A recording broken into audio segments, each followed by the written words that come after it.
Dexter Henry here from Madison Square Garden, where the Knicks fell in Game 5 in their series against the Sixers, 112-106 in overtime, and a tough loss for the Knicks. I'm joined by SNY Knicks insider Ian Begley. Ian, tough loss because the Knicks had a 6-point lead with 28 seconds to go.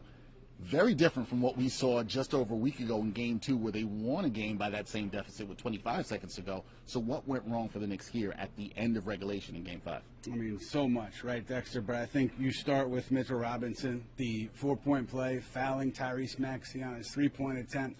Robinson was asked about it after the game, and he said, I take it like a man. It was my mess up, and he's going to watch the tape and figure out what he can do better next time. And then obviously Knicks not fouling Tyrese Maxey when he gets that 3 up to tie the ball game at the end of regulation. There was some discussion about that. Tom Thibodeau made it sound like the plan was to foul, or they intended to foul, and Miles McBride, talking about it after the game, said it was just bad communication. They didn't get together before that possession to figure out exactly what they wanted to do, and then it was kind of a scramble from there. Maxey tying the game with a 3, and then the Sixers taking over in overtime.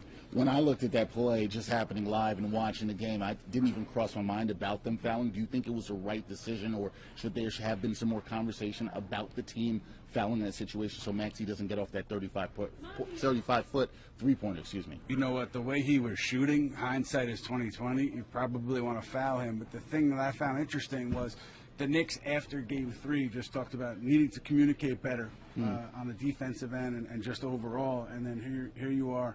A couple nights later, communication again becoming an issue late in this game. So whatever the plan was, I think if everybody was on the same page, the result might have been better. Yeah, it might have been better if everybody was on the same page, but the Knicks not able to get on the same page there. However, some fans, as you know, Ian, and the Knicks themselves, the mindset going from a very tough loss here and then going back to Philadelphia, but there's also a school of thought going back to Philly, there was some comfort there. So a lot of Knicks fans in the stands might be a second home there down in the city of brotherly love. What's the mindset of this team as they head back to Philadelphia for Game 6? You know what? They've been resilient all year long. They've been pretty good at putting bad losses behind them in the regular season and then getting back to it the next day in practice and then getting back to it the next game and being successful.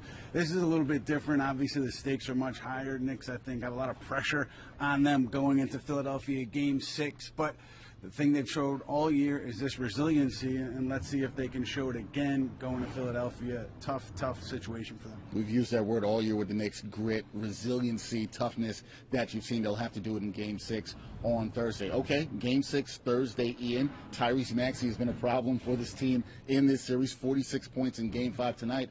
What are the keys to the Knicks getting a victory Game 6 in Philadelphia and closing out the series on the road?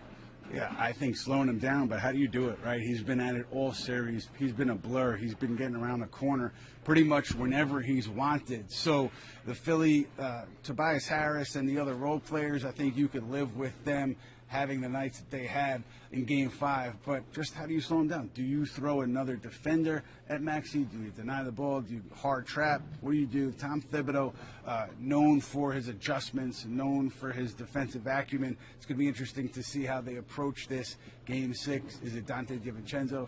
Is it OG Anunoby? Do you have Miles McBride on him more, even though there wasn't a lot of success late in Game 5? A lot of choices to make, a lot of decisions to make for Tom Thibodeau. Yeah, it is. That's why Tom Thibodeau gets paid the big bucks to make that decision. The Knicks are going to try to see if they can figure it out. But it was a disappointing night for Knicks fans here at Madison Square Garden, a 112-106 loss to the Sixers. Series now 3-2. Knicks still with a chance to close this out on Thursday down in Philadelphia. He's Ian Begley. I'm Dexter Henry. Thanks, Ian.